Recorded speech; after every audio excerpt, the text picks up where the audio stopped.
తులారాశి వారికి నూతన వ్యక్తులతోటి పరిచయాలు ఏర్పడతాయి. వివాహాది శుభకార్యాల్లో కూడా చురుగ్గా పాల్గొంటారు. అదనపు రాబడి కూడా ఈరోజు ఈ రాశి వారికి ఉంటుంది. సన్నిహితులతోటి కూడా వివాదాలు తీరుతాయి. కాంట్రాక్ట్ రంగం వారికి కొత్త కాంట్రాక్టులు లభిస్తాయి. ధార్మిక సేవా కార్యక్రమాలు లాంటి వాటిలో చురుగ్గా పాల్గొంటారు. ఇంటి నిర్మాణాలు కూడా చేపడతారు. వ్యాపారోగ్యాల వారు వ్యాపారాలు విస్తరిస్తారు. ఉద్యోగోగ్యాల వారు ఇంక్రిమెంట్లకు సంబంధించిన సమాచారాన్ని అందుకుంటారు. రాజకీయ వర్గాల వారికి కూడా చక్కగా కలిసి వస్తుంది. సినీ కళాకారులకు ఈరోజు ఉత్సాహంగా గడుస్తుంది. విద్యార్థులకు సాంకేతిక విద్యా అవకాశాల్లో ప్రవేశం లభిస్తుంది. మహిళలకు కుటుంబ చికాకులు ఏవైతే ఉన్నాయో అవి తొలగిపోతాయి. షేర్ల క్రయ విక్రయాల్లో మాత్రం వీరి అంచనాలు తప్పుతాయని చెప్పవచ్చు. తులారాశి వారికి వాళ్ళకి అసలు రంగు తెలుపు రంగు మరియు నలుపు రంగు పరిహారాల విషయానికి వస్తే తులారాశి ప్రతి ఒక్కరూ కూడా శ్రీ సుబ్రహ్మణ్య స్వామి వారిని పూజించడం చాలా మంచిది. తదుపరి వృశ్చిక రాశి. వృశ్చిక రాశి వారికి రోజు కుటుంబ చికాకులు బాగా అధికమవుతాయి. ఆస్తి వివాదాలు కూడా చుట్టుముడతాయి. ఆలోచనలు ఏమాత్రం కూడా ఈరోజు వీరికి నిలకడగా ఉండవు. ప్రయాణాలు కూడా అకస్మాత్తుగా చేయాల్సి వస్తుంది. సోదరులతో కానీ సన్నిహితులతో కానీ వివాదాలు నెలకొనే అవకాశం ఉంది. కాబట్టి జాగ్రత్త వహించాలి.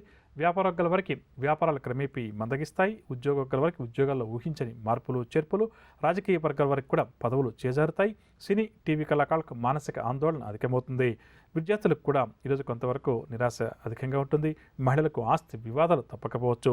షేర్ల క్రయ విక్రయాలు సామాన్యంగా సాగుతాయి. ఇక వృశ్చిక రాశి వారికి ఏ వాడకాల్సి వచ్చే రంగు గోధుమ రంగు మరియు కాఫీ రంగు పరిహారాల విషయానికి వస్తే వృశ్చిక రాశి వారు ప్రతి ఒక్కరూ కూడా ఈరోజు శ్రీ వెంకటేశ్వర స్వామి వారిని పూజించడం, విష్ణు సహస్రనామ స్తోత్రాన్ని పారాయణం చేయడం చాలా మంచిది. తదుపరి ధనురాశి.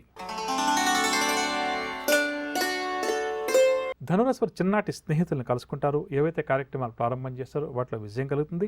పలుకుబడి కలిగిన వ్యక్తులతో పరిచయాలు కూడా ఏర్పడతాయి. వాహన గృహ యోగ సూచనలు. ధైర్యంగా సాహసంతో ముందుకు సాగి కొన్ని సమస్యలను వీరు ఈరోజు పరిష్కరించుకుంటారు. ఉద్యోగ వర్గాల వారికి సంతోషకరమైన వార్తలు అందుతాయి. వ్యాపార వర్గాల వారికి వ్యాపారంలో ఉన్న చికాకులు తొలగుతాయి. రాజకీయ వైద్య రంగాల వారికి ఊహించిన విధంగా కొన్ని మంచి అవకాశాలు దగ్గరికి వస్తాయి. విద్యార్థులకు విద్యా పురస్కారాలు కూడా అందవచ్చు. మహిళలు శుభవర్తమానాలు అందుకుంటారు. షేర్ల క్రయ విక్రయాలు లాభిస్తాయి.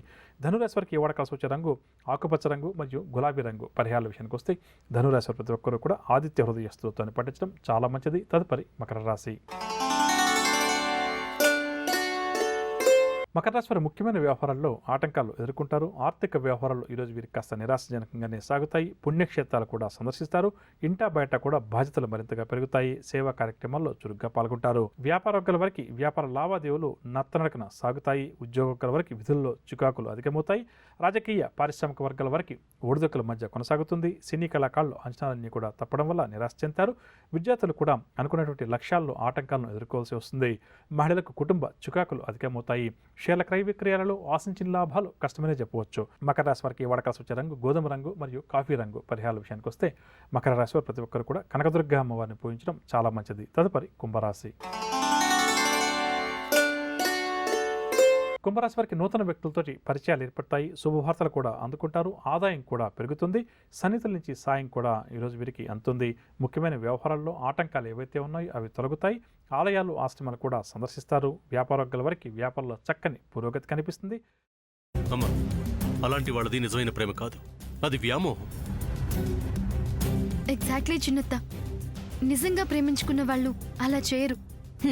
ఎంత మనసు విరిగిపోతే కన్న కూతుర్ని పట్టుకొని మా దృష్టిలో చచ్చిపోయా ఉంటుందా తల్లి? అది సరే అమ్మా, తన కూతురుతో తన మాట అనేటప్పుడు ఆమె మాటల్లో వ్యథ, కళ్ళల్లో బాధ గమనించావమ్మా? పెద్దబాబుకు బర్త్డే విషెస్ చెప్పు కూడా వెళ్ళాం కదా. ఊరికే ఎలా కాలిపోతుంది? మంట పెడితేనో పడితేనో తగలబడుతుంది.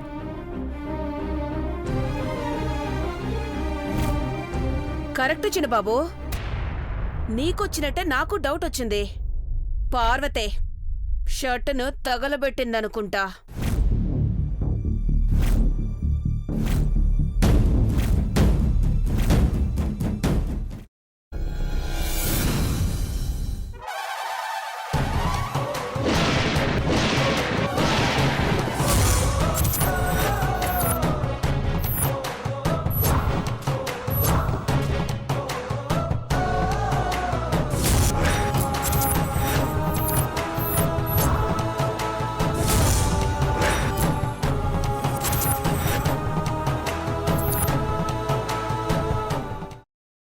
తర్వాత పొట్టు తీసేసి చాప్ చేసి పక్కన పెట్టుకోవాలి.